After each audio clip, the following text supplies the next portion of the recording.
Artıq illərdir ki, sərnişinlərin dayanacağa yaxınlaşanda qarşılaşdığı bir mənzərə var idi.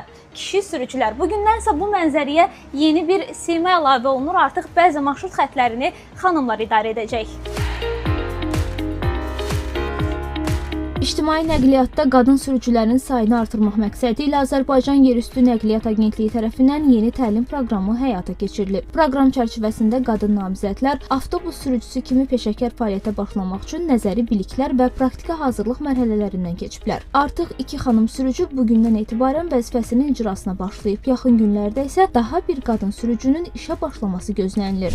Yerüstü Nəqliyyat Agentliyinin təlim-tədris mərkəzinin mütəxəssisləri tərəfindən onlara nəinki sürücülük bacarıqları, eyni zamanda etik davranış qaydaları, ünsiyyət mədəniyyəti və təhlükəsiz mövzuları aşılandı.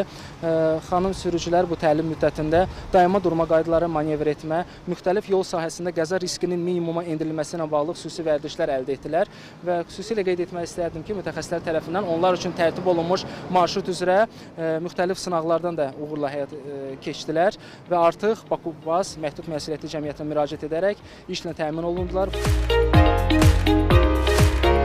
Qadın sürücülərin Bakubas MMC-də fəaliyyətə başlaması sürücü peşəsinə artan tələbatın qarşılanmasına, eyni zamanda xidmət keyfiyyətinin yüksəldilməsinə də öz müsbət təsirini göstərəcək. Eyni zamanda vurğulamaq istəyirəm ki, xalqımızın mentalitetində xanımlara göstərilən yüksək dəyər və hörmət sürücü sərnişin münasibətində də öz əksini tapacaq. Əminik ki, bütün qadınların bütün sahələrdə uğur qazandığı kimi ictimai nəqliyyat sahəsində də sürücülərimiz məsuliyyətli və peşəkarlıq nümayiş etdirəcəklər.